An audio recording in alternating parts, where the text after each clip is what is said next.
Adapun tujuan pembelajaran yang akan kita capai hari ini adalah sebagai berikut.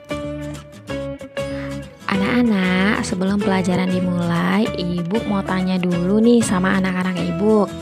Kira-kira orang zaman dahulu memanfaatkan cahaya apa ya untuk melaksanakan aktivitas di malam hari sebelum adanya listrik? Ayo, siapa yang bisa jawab?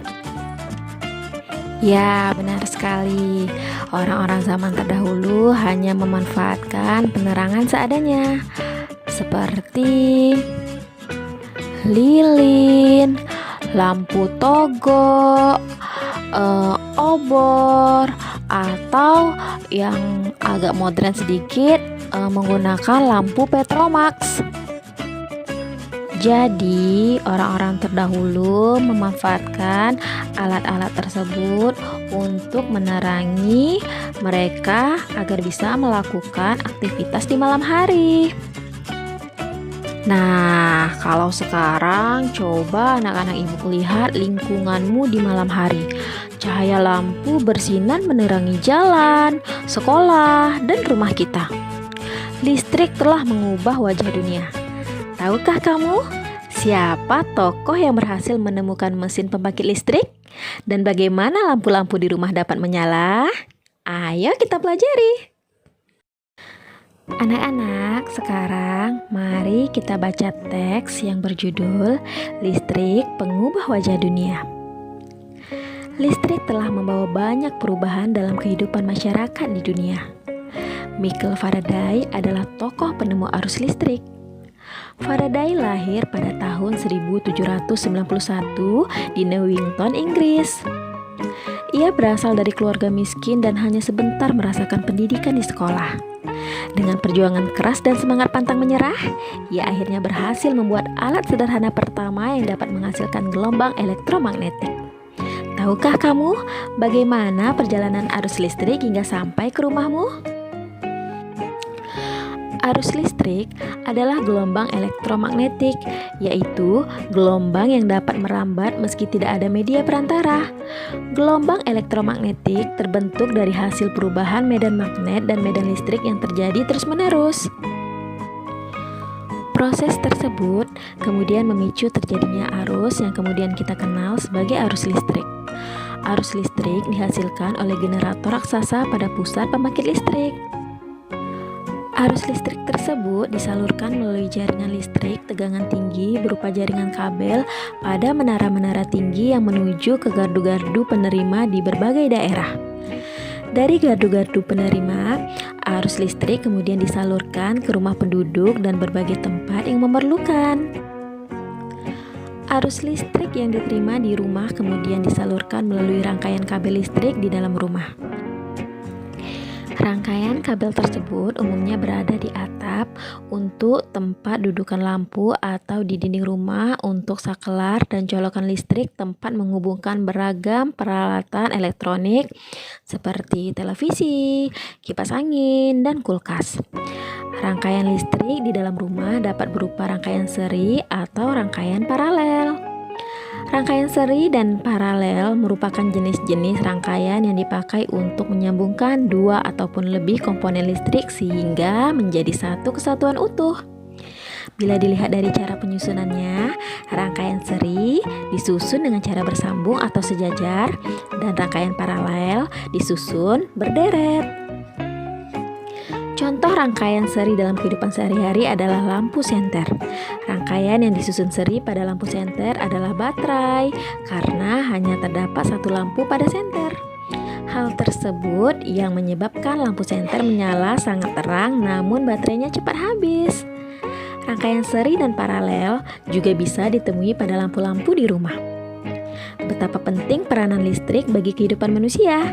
Tanpa listrik, tentunya kita akan mendapat banyak kesulitan dalam mengerjakan aktivitas sehari-hari. Namun demikian, kita juga harus tetap bijaksana menggunakan listrik dalam kehidupan sehari-hari. Nah, sekarang waktunya anak-anak Ibu mengerjakan tugas. Jawablah pertanyaan berikut berdasarkan paragraf pada teks yang berjudul Listrik Pengubah Wajah Dunia. Dikerjakan dengan baik dan benar ya anak-anak. Anak-anak, coba amati komponen-komponen yang terdapat pada senter. Nah, jadi kalau senter itu dibongkar, bentuknya seperti ini ya anak-anak. Yang pertama, baterai. Baterai berfungsi sebagai sumber listrik. Yang kedua, lampu. Yang ketiga, lempengan logam. Nah, lempengan logam berfungsi sebagai pengantar arus listrik. Yang keempat, saklar. Saklar berfungsi untuk menyambung dan memutuskan aliran arus listrik. Anak-anak, jika komponen-komponen utama tersebut dirangkai untuk membuatnya kembali menyala, maka akan tampak seperti berikut. Kemudian, jika kepala senter dibongkar, kemudian dirangkai kembali hanya dengan menggunakan lampu, maka akan tampak seperti berikut. Anak-anak, ini adalah gambar rangkaian listrik pada senter. Jika saklar dinyalakan, maka listrik mengalir dari sumber listrik yang berupa baterai yang disusun secara seri. Kemudian, arus listrik mengalir melalui lempengan logam. Nah, lempengan logam di sini berfungsi sebagai penghantar listrik. Kemudian, lampu menyala. Jika saklar dimatikan, otomatis arus listrik pun terputus, sehingga lampu padam. Nah, sekarang bagaimana posisi lempengan logam untuk membuat lampu menyala? Dalam suatu rangkaian elektronik yang terdapat lampu dan sumber tegangan di dalamnya, rangkaian harus dipasang sebagai rangkaian tertutup supaya lampu menyala. Lampu akan menyala jika ada arus yang cukup yang mengalir ke lampu melalui bahan konduktor. Lempengan logam adalah salah satu konduktor yang baik. Dalam hal ini, bila lempengan logam yang dimaksud adalah lempengan pada saklar atau switch, maka posisi lempengan logam dalam saklar ini harus saling bersentuhan supaya dapat mengalirkan arus listrik ke lampu. Kemudian, apa saja komponen yang sebaiknya digunakan untuk mengganti lempengan logam tersebut yang biasanya terdapat pada rangkaian lampu di rumah? Anak-anak, jadi komponen yang sebaiknya digunakan untuk mengganti lempengan logam yang biasanya terdapat pada rangkaian lampu di rumah adalah tembaga. Anak-anak, pada rangkaian seri lampu, lampu-lampu juga diletakkan sejajar dalam satu baris. Arus listrik yang mengalir pada rangkaian seri hanya berada dalam satu aliran kabel yang menghubungkan semua lampu. Jadi, rangkaian seri ini disusun secara berurutan atau sejajar ya anak-anak. Anak-anak, rangkaian seri ini memiliki kelebihan. Di antaranya, tidak memiliki banyak kabel. Kemudian, hemat saklar. Nah, karena rangkaian ini hemat saklar, sehingga biaya pun akan hemat. Anak-anak, rangkaian seri juga memiliki kekurangan loh. Di antaranya, cahaya lampu semakin redup jika jauh dari sumber listrik. Kemudian, apabila satu lampu dimatikan, yang lain juga ikut mati. Nah, sekarang coba anak-anak ibu perhatikan bola lampu yang ada di dalam rumahmu. Kemudian, kamu nyalakan lampu tersebut. Menurutmu, apa perbedaan antara masa sebelum ada listrik dan setelah ada listrik? Anak-anak, orang-orang terdahulu kalau memasak nasi menggunakan dandang, menggunakan api kayu. Tapi orang zaman sekarang dapat memasak nasi dengan mudah dengan menggunakan rice cooker. Begitu juga dengan menyetrika. Orang zaman dahulu kalau menyetrika menggunakan setrika arang ya anak-anak. Setrika arang ini sangat panas dan berat. Tapi zaman sekarang orang-orang bisa mudah menyetrika dengan menggunakan setrika listrik. Nah, kemudian kalau dulu berkomunikasi harus secara tatap muka. Nah, sekarang komunikasi bisa dilakukan melalui handphone dengan jarak jauh. Jadi, sekarang dengan mudahnya kita bisa berkomunikasi antar kota, antar provinsi, bahkan antar negara ya anak-anak. Sungguh menarik bukan?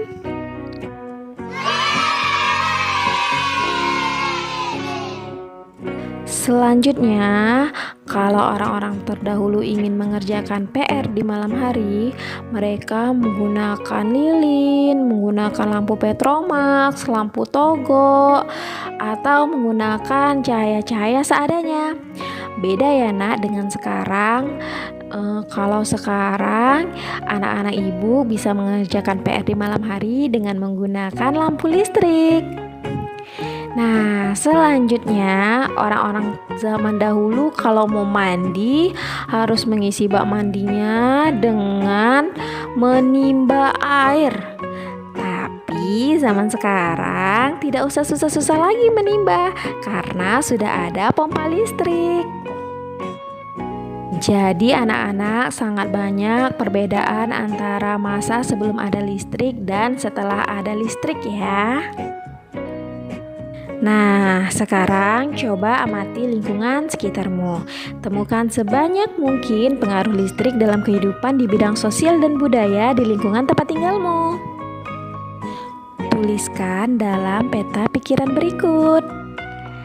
Nah, tugas selanjutnya, anak-anak ibu diminta untuk mengamati beragam benda elektronik di rumah yang menggunakan energi listrik beserta manfaat dari benda tersebut. Kemudian, anak-anak ibu diminta untuk mengamati lampu-lampu yang ada di rumahmu. Apakah lampu-lampu tersebut menggunakan rangkaian seri? Nah, tuliskan pengamatanmu pada tabel berikut. Selamat mengerjakan tugas anak-anak ibu. Kerjakan dengan baik dan benar. Kamu juga bisa minta bantuan kepada kakak, orang tuamu, dan orang-orang terdekatmu. Tetap semangat ya nak, walaupun masih belajar dari rumah.